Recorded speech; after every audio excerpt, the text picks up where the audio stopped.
सृष्टि का वर्णन जहां किया जाए वो सत्स्वरूप होता है, वो सिद्धांत होता है, उसे करणान योग कहते हैं, क्योंकि वहां कुछ मतलब नहीं है। विज्ञान दूसरा और विषय आ गया याद, विज्ञान सत्यवादी है, धर्म से रहित है, बिल्कुल विरुद्ध हेतुवाद बना रहा हूं। विज्ञान सत्यवादी है इसलिए वो अधर्मी है। विज्ञान कहता मुझे कोई मतलब नहीं, मुझे तो खोज करना है बस। सही क्या है, सही क्या है खोज करना। मुझे मतलब नहीं कि मैं मरूंगा तुम मरोगे, उनको तो खोजने में जहर मिलेगा तो भी। अरे विज्ञान ने एक नया जहर खोला, उसकी बड़ी प्रशंसा होगी, सारी दुनिया कहेगी और ये लेटेस्ट क्या खोजा है। आज विज्ञान यही तो कर रहा है, नई नई खोजें कर रहा है, नई नई खोजें कर रहा है, सत्य है, नई नई खोजें कर रहा है। अरे भाई ये जहर है जो तुमने खोजा है, मुझे मतलब नहीं मैंने खोजा है कि नहीं, नया है कि नहीं। पोटेशियम साइनाइड के लिए कितने विज्ञान मर गए, मात्र इसलिए कि इसका स्वाद क्या है। एक पोटेशियम साइनाइड होता है, इतना जहर है कि जीभ में रखने के बाद वो ये भी नहीं बोल पाता है कि खा रहा है कि कुछ भी नहीं बोल पाएगा। कितने विज्ञान मर गए और फिर भी अभी भी लगे हैं। अरे क्या लेना देना है, खा रहा है कि मीठा है, बस प्राण लेने वाला है, इतनी काफी है ना। विज्ञान कहता है नहीं मरूं तो मर जाऊं लेकिन स्वाद लेके रहूंगा, और धर्म कहता है जिंदा रह जा, स्वाद से क्या फर्क पड़ता है, एक जहर का स्वाद क्यों। क्या महावीर नहीं जानते थे आज के कंप्यूटर, क्या महावीर नहीं जानते थे मोबाइल, क्या महावीर नहीं जानते थे अणुबम। सर्वज्ञ थे वो, सर्वज्ञ के ज्ञान से कोई भी चीज बच नहीं सकती। सब जानते थे, जितना आज विज्ञान ने खोजा है सब जानते थे, उपदेश में दे सकते थे, बता सकते थे, सब चीजें बता सकते थे। लेकिन महावीर स्वामी सत्यवादी नहीं थे, धर्मवादी थे। सत्यवादी नहीं थे महावीर स्वामी, धर्मवादी थे। वो जानते हुए भी छुपा गए, नहीं बताया तुम,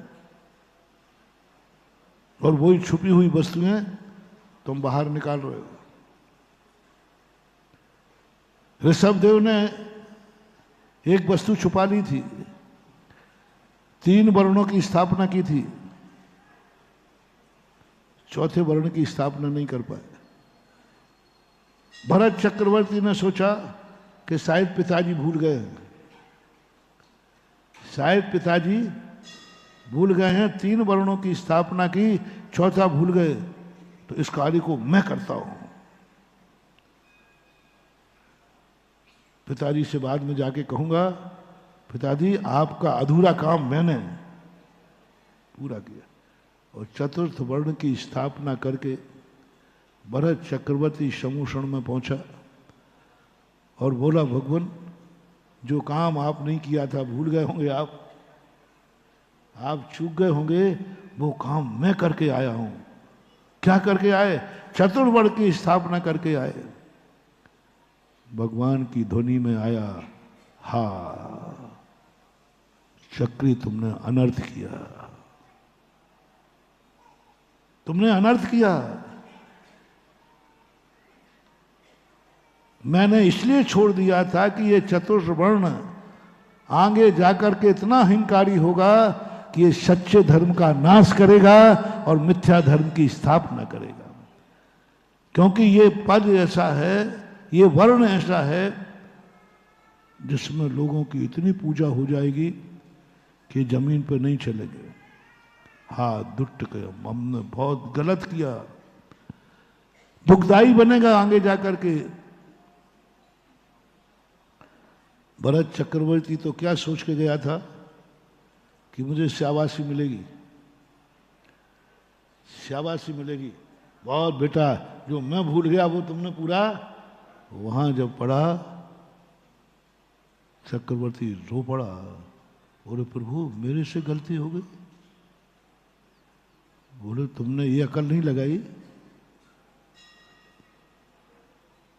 कि करना चाहता तो मैं भी कर सकता था, लेकिन मुझे दिख रहा था इसका भविष्य का, इसका दुष्परिणाम क्या होगा। आज जैन धर्म को यदि सबसे ज्यादा घातक है तो वही घातक है जो चौथा वर्ण है। विज्ञान हमारे भगवानों को मूर्ख समझ रहा है और आप लोग मूर्ख समझ रहे हो। आप लोग भी बहका में आ गए हैं। देखा महावीर स्वामी ने, आपके तीर्थंकरों ने ये आविष्कार किए क्या? देखो विज्ञान ने आविष्कार कर दिया अणु बम का। देखो क्या क्या आविष्कार हो रहा है, क्या दुनिया में हो रहा है। महानुभाव महावीर स्वामी ये सब जानते थे, लेकिन वे इसका साइड इफेक्ट भी जानते थे। वो धर्मात्मा थे। जितना जितना विज्ञान आज आगे बढ़ रहा है उतना ही उतना सारा मुल्क विनाश की कगार पे जा रहा है। देख लीजिए आप कितनी विनाश की कगार पे जा रहा है। हर चीज में विनाश दिख रहा है। फॉर एग्जाम्पल पहले 10 गांव में एक वैद्य होता था। कितने गांव में? और आज एक गांव में। बोलो विज्ञान ने विकास किया कि विनाश किया? बस इतना अंतर है। पहले एक ही वैद्य सारी बीमारियों का इलाज करता था, आज दांत का अलग, जीभ का अलग, कान का अलग। अब वो बेचारा मरीज घूमते घूमते परेशान। आंख वहां दिखाओ, दांत वहां दिखाओ, कान वहां दिखाओ। इतने डॉक्टर हो गए, मरीजों की संख्या बड़ी है। सबसे बड़ा थर्मामीटर है हमारे पास। लोग कहते हैं विकास हो रहा है, लोग कहते हैं विज्ञान ने देखो कितना विकास कर लिया। क्रेन बना दी, ट्रैक्टर बना दिए, जेसीबी बना दी। 1 मिनट में कितना लोग, वो मजदूर दिन भर में कार्य नहीं करता उतना, वो एक पंजे में मिट्टी को उठा के हाँ रख तो देता है। मैं ज्यादा पढ़ा लिखा नहीं हूं, मैं वैज्ञानिक भी नहीं हूं, क्योंकि धर्मात्मा को ज्यादा पढ़ने लिखने की जरूरत ही नहीं होती है। बस इतना जानता हूं कि सारे विश्व में सब कुछ विकास हुआ है। बीमारी बढ़ी है या घटी है? परसेंटेज में लगा लो। आपको जनसंख्या बढ़ी है, नहीं जनसंख्या नहीं, आप तो परसेंटेज लगा लो। बीमारी बढ़ी है घटी है? आखिर विज्ञान ने बीमारी बढ़ाई है। हर चीज में विज्ञान की देन है। हर चीज अशुद्ध है। हवाएं आज शुद्ध नहीं मिल रही। कम से कम दुनिया में हवा शुद्ध थी, आज कोई हवा शुद्ध नहीं है। कुछ दिन में तो मास्क लगना ही है। किसकी देन है? हवाओं को अशुद्ध करना। आज नदियों में पानी बहता था, गंगा जैसी नदी छूने योग्य नहीं रही। किसकी बदौलत? कहां ले जा रहा विज्ञान? सत्यवादी है, खोज रहा है। लेकिन महानुभाव जब अणु बम की खोज हुई, वो विज्ञान खोजने के बाद चारों तरफ उसकी जय जयकार हुई। चारों तरफ दुनिया में जय जयकार हुई। नई खोज, नई खोज। विज्ञान खोजने के बाद कमरे में बैठकर रोने लगा। इतना रोया, इतना रोया कि चुप करने का नाम नहीं ले रहा है। बोले तुम रो रहे हो? सारी दुनिया तुम्हें पुरस्कार देने बैठी है, सारी दुनिया तुमने नई खोज की है। तो वो कहता खोज तो मैंने की है, सत्य तो मैंने खोजा है, लेकिन संसार का सबसे बड़ा अधर्मी मैं हूं। मैंने अधर्म किया है। अधर्म क्या किया? बोले जिस दिन किसी का दिमाग बिगड़ जाएगा उसी दिन ये परमाणु बम सारी दुनिया का नाश कर देगा। लाभ कितने मिल रहे हैं परमाणु से, लेकिन विनाश में कितनी देर लगना है। जिस दिन किसी देश का दिमाग बिगड़ गया, एक 5 सेकंड, ओनली 5 सेकंड है, ये सारी 8-10 अरब की जनता जो विश्व की है, इसकी उम्र विज्ञान ने 5 सेकंड कर दी है। 5 सेकंड के अंदर सारी दुनिया की जीव खत्म हो जाएंगे, जिस दिन जैविक अणुबम आकाश से फेंका जाएगा। और एक दिन होना है सब। नास्ट्रेदमस की भविष्यवाणी है ये, जिसकी भविष्यवाणी प्रायः सत्य निकलती है। उसने कहा कि अगला तृतीय विश्व होगा, आकाश से होगा, जहर बरसेगा, कुछ भी नहीं मिटेगा, मानव जाति खत्म हो जाएगी। क्योंकि जहर बरसेगा, हवाएं, मकान रह जाएंगे, जड़ पदार्थ रह जाएंगे, ये पंडाल ज्यों का त्यों बना रह जाएगा, लेकिन पंडाल में बैठने वाले श्वास नहीं ले पाएंगे, जहरीली हवा कर देगा। और वही स्थिति परमाणु बना। रोया वो। जब ये दृश्य मैंने पढ़ा तब मुझे महावीर स्वामी याद आए। भगवान, आज पता चला कि आप हर चीज की खोज कर सकते थे। आपके ज्ञान में क्या नहीं झलका? ये टीवी, ये सब मोबाइल, जितना भी है सब भगवान के ज्ञान में झलका था, लेकिन उन्होंने अपने उपदेश का विषय नहीं बनाया, क्योंकि वो सत्यवादी नहीं थे, वो धर्मात्मा थे। वो मानववादी नहीं थे, वो मानवतावादी थे। मानव क्या करता है? विज्ञान मानववादी है, जो मानव के लिए कुछ भी, किसी को भी मार सकता है। मानव सुखी रहना चाहिए। और मानवतावादी क्या कहता है? जियो और ये मानवतावादी। महावीर स्वामी मानवतावादी थे। वो हमारे जगत पिता थे, वो मां के स्वरूप थे। वो सत्य को भी झूठ मानते थे, अधर्म मानते थे। उन्होंने वो चीजें नहीं की।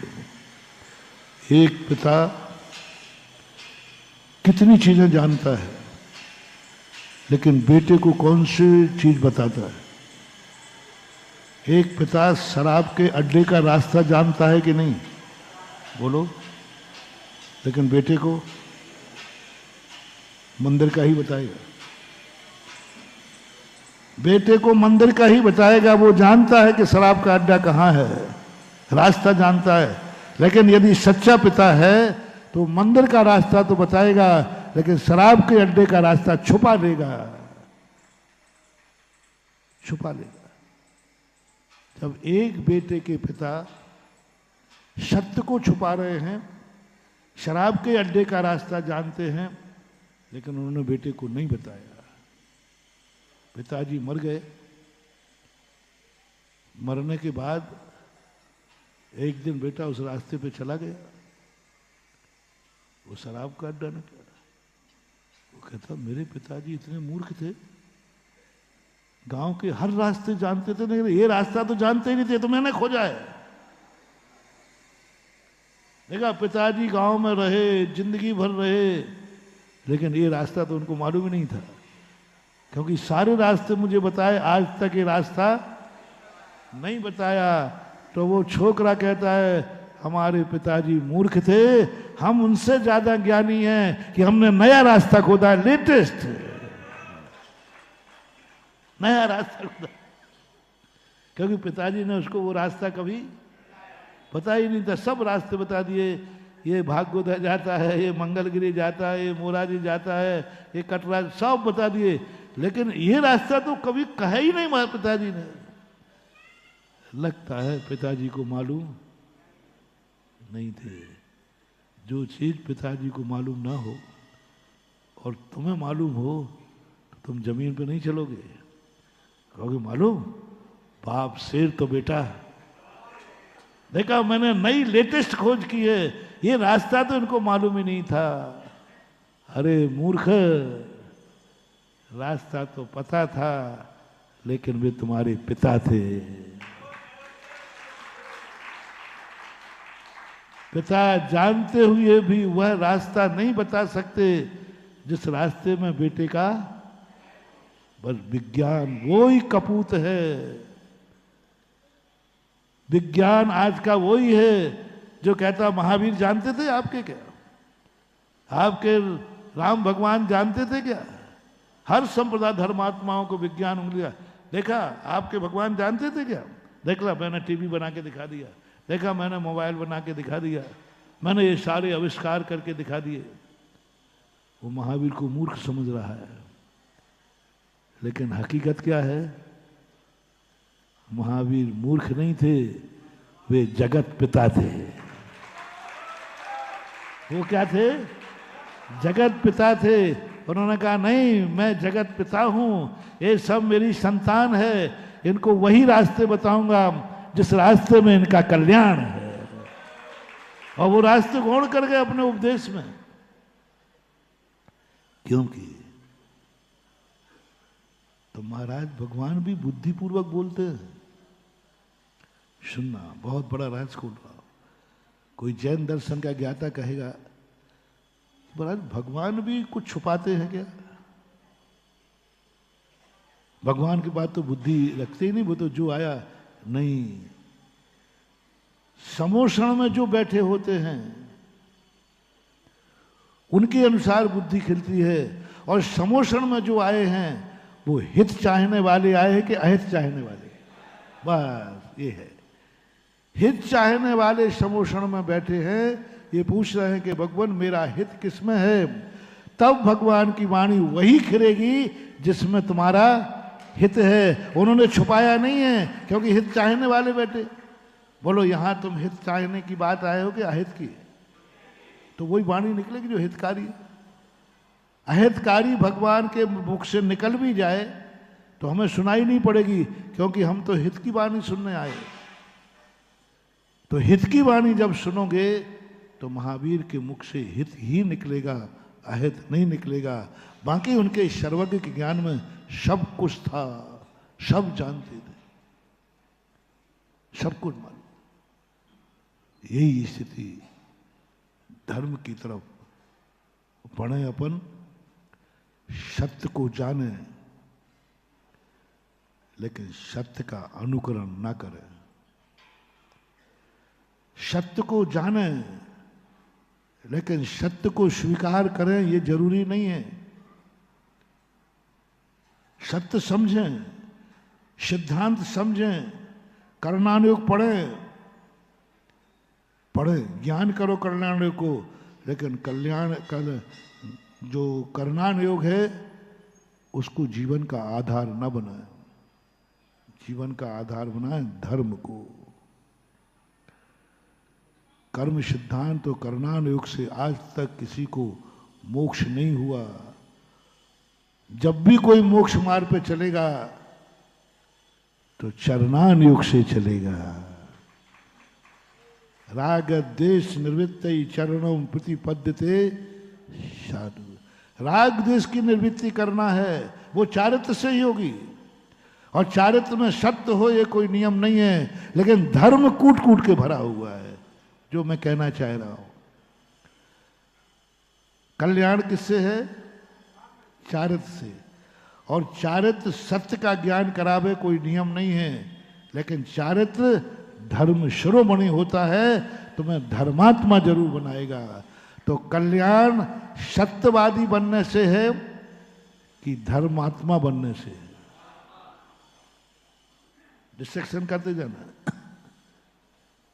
जो अपन ने रखा सत्यमेव जयते, अब सूत्र सुधारो, धर्ममेव सत्यमेव जयते, ये सूत्र को संशोधन करो और आज से नारा लगाओ धर्ममेव जयते। क्योंकि हमारा धर्म में हम विजय प्राप्त करें तब हमारा कल्याण होगा। सत्य को जानने के पाने के बाद भी कोई जरूरी नहीं कि कल्याण हो जाए। स्वयं भी पापी बन जाओगे और दूसरे की जिंदगी का भी नाश कर दोगे। सत्य क्या है, धर्म क्या है, इन दोनों को समझो। कितने लोग हैं जो सत्य के ऊपर चल रहे हैं, बस उनकी एक ही, मुझे सत्य समझना है, मुझे सत्य चाहिए, मुझे सत्य चाहिए।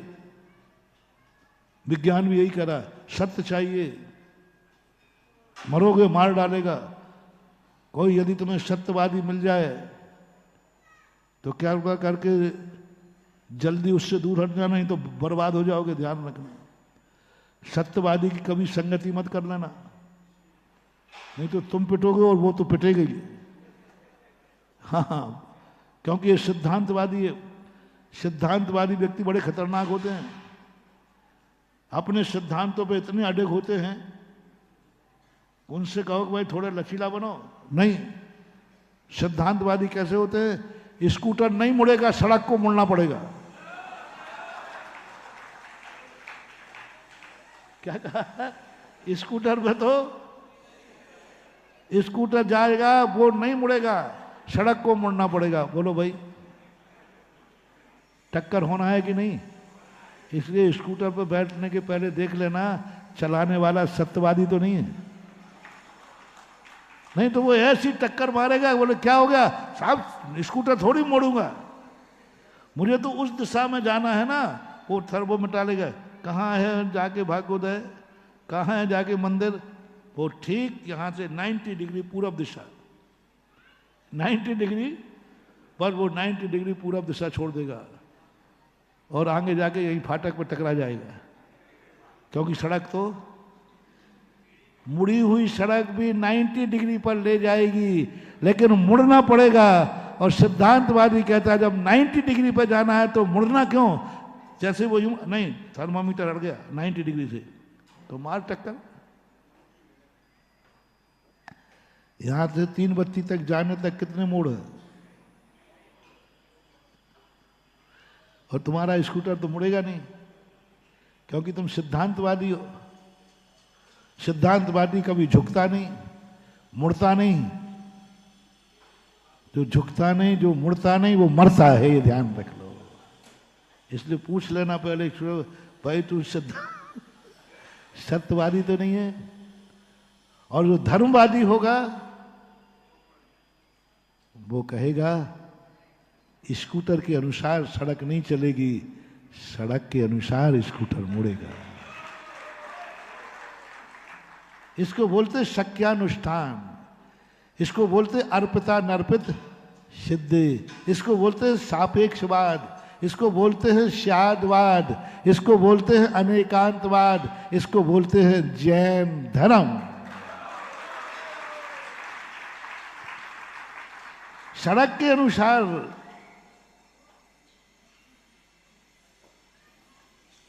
कब सही बोलना, कब झूठ बोलना, कब दूध में पानी मिलाना, ये सब ज्ञान धर्मात्मा को होता है। इसलिए कितने ज्यादा धर्मात्मा मैंने देखे जिनको कुछ भी ज्ञान नहीं था, लेकिन वे धर्मात्मा थे, मोक्ष चले गए। रावण को इतना ज्ञान था सत्यवाद का, बहुत ज्ञान था, लेकिन नरकों में पड़ा है, क्योंकि उसके पास ज्ञान नहीं था। रावण पूछता है अपने जोशियों से, मंत्रिमंडल से, अंतिम मीटिंग थी, शाका युद्ध, एक शाका युद्ध होता है। शाका युद्ध का परिभाषा होती है जब राजा ये निश्चित समझ लेता है कि मेरा हारना निश्चित है, तो वो जितनी जनता होती है मंत्री सबके साथ बैठ के अंतिम भोजन करता है, अंतिम भोजन करते हैं और सब लोगों से कहते हैं कि बस ये आज का भोजन अंतिम है, पीठ दिखा के भागना नहीं है, आज युद्ध में मरना निश्चित, लड़ते लड़ते मरना है। योद्धा का एक संस्कार होता है कि वो लड़ते लड़ते मरना चाहता है, पीठ दिखा के नहीं। तो शाका युद्ध में सब मीटिंग कर करके अंत में सोचते हैं कोई उपाय बचने का, कोई उपाय नहीं है, बस अंतिम भोजन करके सब एक दूसरे से क्षमा मांग करके युद्ध में उतर जाते हैं और मर जाते हैं। अंतिम साका युद्ध था रावण का। रावण जान लिया कि अब कोई नहीं बचा, मैं मरना निश्चित है, तो साका युद्ध की नीति के अनुसार वो परामर्श करते हैं कि क्या बात है, हम उम्र में बड़े हैं, दुश्मन उम्र में छोटा है, हम ताकत में बड़े हैं, दुश्मन में ताकत में कमजोर है, हमारी शक्तियां ज़्यादा हैं, हमारी सेना ज़्यादा है, दुश्मन की सेना कम है, हमारे पास देवताओं का भी वरदान है, दुश्मन के पास ये भी नहीं है, हम बहुत रूप धारण कर सकते हैं, वो कुछ नहीं कर सकते, हम मायावी हैं, वो भूमि गोचरी, हम आकाश में भी युद्ध लड़ते हैं, हमारे पास बहुत मायावी विद्याएं हैं, सामने वाले के पास नहीं। और युद्ध दुश्मन की भूमि पर नहीं हो रहा है, हमारी खुद की भूमि पर हो रहा है। खुद की भूमि पर ज्यादा सेफ रहता व्यक्ति। दुश्मन परकोटे के बाहर है और हम परकोटे के अंदर हैं, फिर भी हम क्यों हार रहे हैं? ज्ञान भी मेरे पास ज्यादा है। बोलो, श्री राम के पास ज्ञान ज्यादा था कि रावण के पास? रावण के पास ज्ञान ज्यादा था, प्रमाण है उसका। तभी तो रामचंद्र जी ने अपने भैया लक्ष्मण से कहा था, जाओ कुछ रावण से ज्ञान लेके आओ अंतिम समय पर। लक्ष्मण कहता, भैया आपसे ज्यादा ज्ञानी? बोले, तुम्हारी भूल है, जो रावण के पास ज्ञान है लक्ष्मण, वो मेरे पास नहीं है। वो बहुत ज्ञान है उसके पास, अपरंपार भंडार है उसके पास, वो सत्य का ज्ञाता है, वो सत्य का ज्ञाता है, वो शब्द। तो रावण ने यही पूछा, मेरे पास ज्ञान ज्यादा है, हुनर ज्यादा है, फिर भी मैं क्यों हार रहा हूं? एक मंत्री ने खड़े होकर कहा, सलाहकार ने, राजा साहब गुस्सा माफ करो तो बता दूं। बोले, बोलो, अब तो क्या गुस्सा करूंगा, अंतिम दिन है आज, मरना तो है ही। सब कुछ तुम्हारे पास ज्यादा है और सामने वाले के पास कुछ भी नहीं है आपके सामने, बस फर्क इतना है, उसके साथ धर्म है और तुम धर्म विहीन हो। उसके साथ धर्म है और तुम धर्महीन हो। वो उनके पास चारित्र है, तुम चारित्रहीन हो।